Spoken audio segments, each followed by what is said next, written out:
નમસ્કાર, આપનું સ્વાગત છે ગુજરાતનો અવાજ ચેનલ ઉપર અને હું છું આપની સાથે પત્રકાર કાજલ સુવા. સુરત સિટીની અંદર ઊભી છું અને પોદાર આર્કેડ મારી પાછળ તમને બિલ્ડિંગ દેખાય છે. અહીંયા મોબાઈલની મોટી મોટી કેટલી બધી દુકાનો અલગ અલગ આવેલી છે અને મારી સાથે આ ભાઈ છે.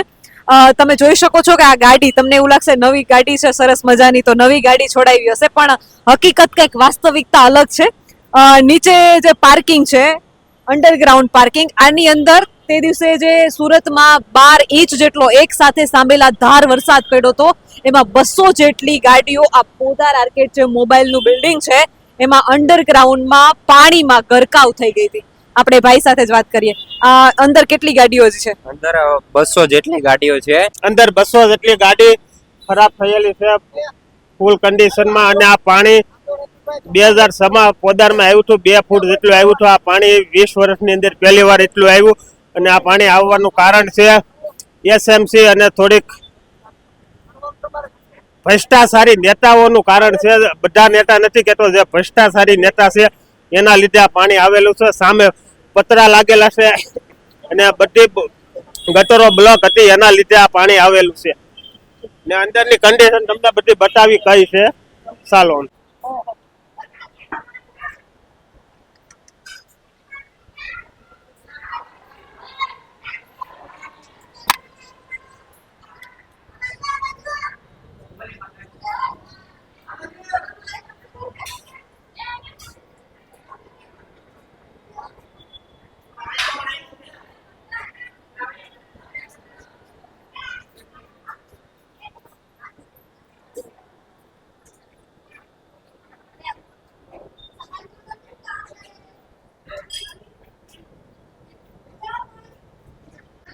પોદાર આર્કેડમાં જે અંડરગ્રાઉન્ડ પાર્કિંગ હતું એની હાલત તમે જો, નીચે એટલો કાદવ કીચડ, અને અહીંયા જે છે સફાઈનું કામ ચાલી રહ્યું છે. 1 2 નહીં, 200 જેટલી ટુ વ્હીલ જે છે, ટુ વ્હીલની કન્ડિશન પહેલા તો આપણે એમને બતાવીએ કે આ ટુ વ્હીલની કન્ડિશન તમે જો, અને નીચે એટલો કાદવ છે.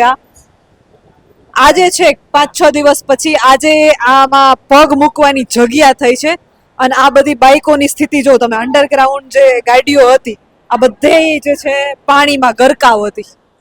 એક માળ નીચેનો આખો જ પાણીમાં ગરકાવ થઈ ગયો હતો.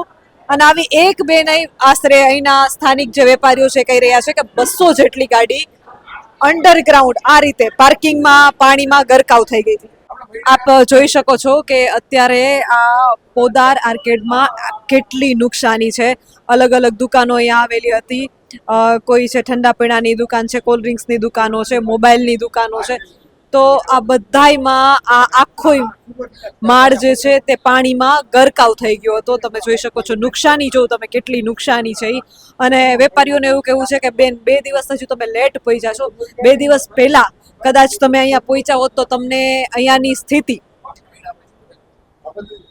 વેપારીઓનું એવું કહેવું છે કે બેન, તમે હજુ 2 દિવસ લેટ પહોંચ્યા છો. 2 દિવસ કદાચ વહેલા આવ્યા હોત ને તો પોદાર આર્કેડની જે સ્થિતિ છે ને એ તમને ખબર પડત.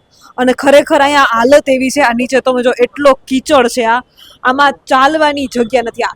આખો એક માળ જે છે એ પાણીમાં ગરકાવ થઈ ગયો તો. જી ભાઈ, શું કહેશો? આ ભાઈની દુકાન છે. મારું પોદાર માર્કેટમાં નીચે ભોયરામાં શોપ છે, જલારામ ફાસ્ટ ફૂડ કોલ્ડ ડ્રિંક્સનું. અને મારે અત્યારે કોઈ વસ્તુ રહી નથી, એક બાકસની સળી પણ અંદરથી નીકળેલ નહીં. ટાઈમ જ કોઈ એવો લેવાનો મળ્યો નથી કે 15 થી 20 મિનિટમાં એટલું પાણીનો પ્રવાહ ચાલુ હતો. જીવ બચાવીને શોપ ખુલ્લી મેલી અને માંડ જીવ બચાવીને બહાર અમે નીકળી શક્યા છીએ. અત્યારે જો આ બેને ઇન્ટરવ્યુ લીધું અમારું, અમે કીધેલું કે આ બધી વસ્તુ જો હજી બહાર પડી છે ને, હજી અમારે મ્યુનિસિપાલિટીવાળા સાફ સફાઈમાં અને એકદમ કામમાં લાગેલા છે. હજી અમારે મિનિમમ 5 થી 7 દિવસ લાગે, ત્યારથી અમારો ધંધો ચાલુ થાય તો થાય, નહીં તો હજી હવે અમારે શું આમાં લાઈન લેવી, અમારો કોઈ મગજ કામ કરતો નથી. કેટલું નુકસાન છે? મારે અત્યારે 2.5 થી 3 લાખ રૂપિયાનું નુકસાન છે. એટલે અત્યારે અમારી પાસે માલ લેવાના પણ પૈસા નથી. અને જે અમારા પાનના શોપની વસ્તુ પડી છે એ બધી બહાર જ છે. આમાંથી એક વસ્તુ અમે કોઈ લીધી નથી. ને અમારી ગાડીઓ પણ બેઝમેન્ટમાં હતી, એ પણ ડૂબી ગઈ છે.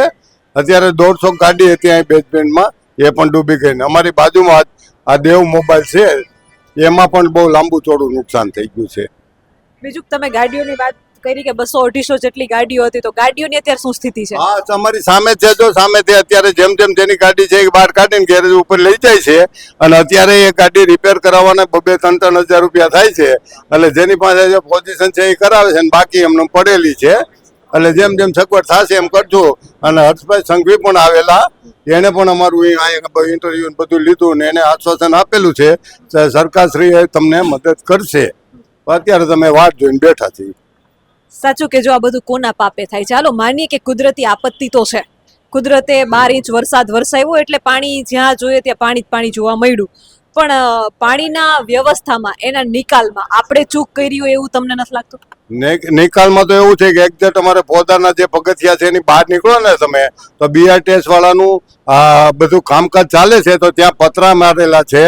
આગળ જતા ગરનાળું પણ એકદમ ફૂલ પાણીથી ભરાઈ ગયેલું છે, એટલે ત્યાંથી પાણી આવક બંધ થઈ ગઈ. આ પતરા અમને એટલા નેડા છે.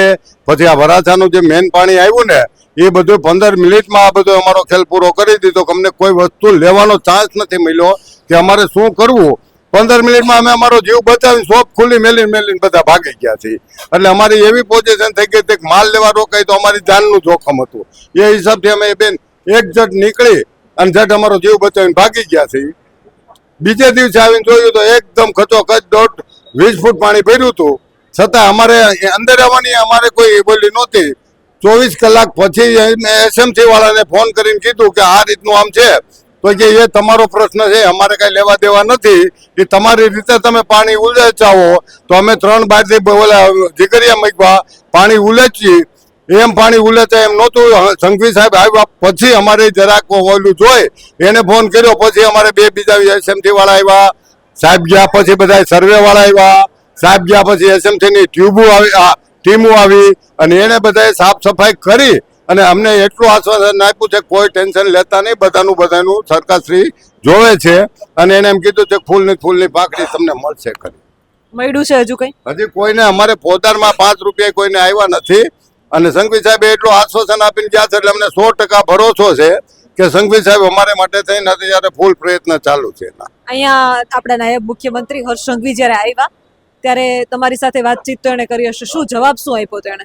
એને બધી દુકાનોમાં જઈ અને સર્વે કર્યું, જોયું અને બધી જગ્યાએ વાતચીત કરી અને બધા વેપારીને મળ્યા.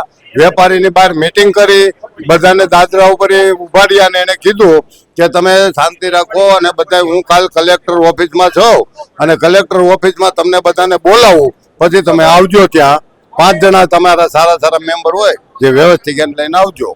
એટલે અમારા જે કોઈ અહીંના સભ્ય ક્યાંક નથી એ મને ખ્યાલ નથી બેન. હું અહીં મારી દુકાન સાફ સુફ કરવામાં છું.